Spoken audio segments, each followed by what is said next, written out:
Hey, everybody. Hope and pray that you're doing well today as we come to our word from the Word. And today, that word is treason. Treason. Now, that's not a word that you hear all the time. And when it is used, you're really thinking some negative thoughts about it. Now, think about Paul and Silas, and as they're going around traveling and ministering. And now, here in Acts chapter 17, you see that they have made their way to Thessalonica.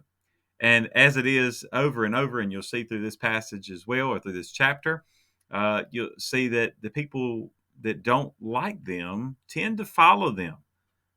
Almost seems like they follow them more than the believers do. The believers take the word and then they go and spread it, but those who don't agree with what they were saying, then they seem to find out that they go from town to town or place to place and go kind of stir up a ruckus and a riot against them. Now, they often say different things, accusing them of different things. A lot of times, maybe even disturbing the peace, right? Really taking up and not keeping the peace. And that was the problem that most of them would face. But here in Acts chapter 17, I want you to notice what they say. And I had preached a message on this earlier this year because of one phrase that's here that I just love. But we'll look at this whole thing.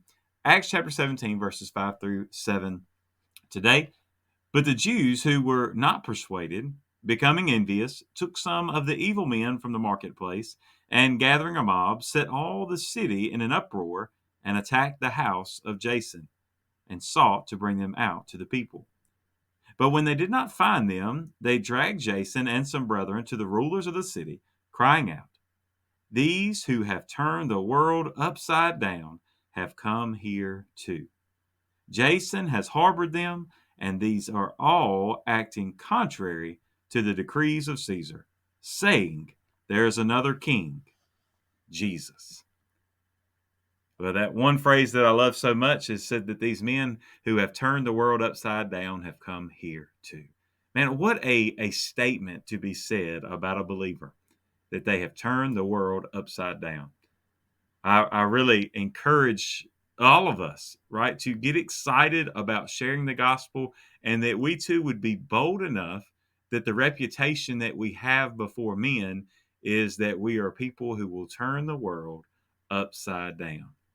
Doesn't mean everybody's going to like it. And in fact, there was a lot of disruption of the peace while they were there in all the different places that they went. They did turn the place upside down. But what they did is bring the darkness, bring light to the darkness, and ultimately show the people that Jesus was the answer. As he goes on through this passage, you have that these, especially in this area, this region, they served all kinds of gods, and there's one part where they even have a little statue set up to the unknown God, just in case they missed one. And Paul says, you know what? I can tell you, you can know this God, and you can know him well. See that whole thing that they were saying that Jesus has come, he is Messiah and King. That King is what got them for treason. That was the accusation, right? That now they're going contrary to Caesar.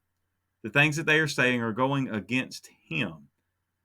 Now, ultimately, right? I mean, when Jesus was pressed, what did he say? He asked him about the coin, talking about paying taxes. He says, well, whose face is on the coin? He said, well, Caesar's. He said, well, give Caesar's what's Caesar's and give God what is God's.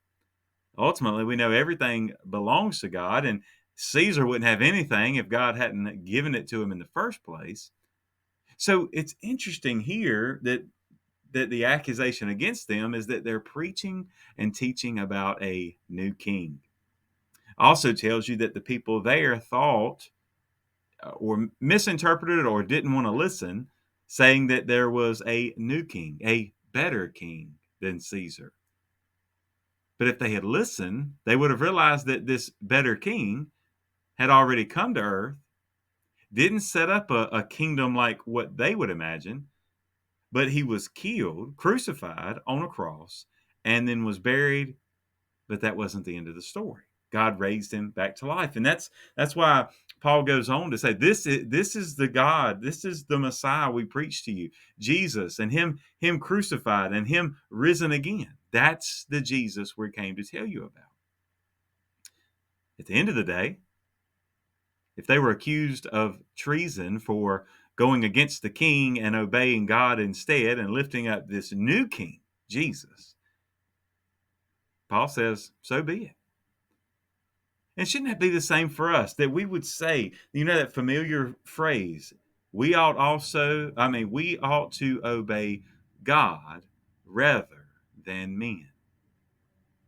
God has put things in order here on earth, and we are under rulers and we are under subjection. And that doesn't mean that we don't respect them. It doesn't mean that we don't obey laws that are there. But what it does mean is that man's laws will never be above God's laws. And if anyone accuses me, if anyone accuses you, when we go against some legislation that this nation has put out, that this world puts out, whether they say something is allowed or say that something's not allowed, at the end of the day, what we need to go by and what we need to obey is the word of God. We ought to obey God rather than men. We ought to turn this world upside down for King Jesus. And if it means we're called, that we've been accused of committing treason in the process, so be it. God bless you. And I pray you have a great, great day.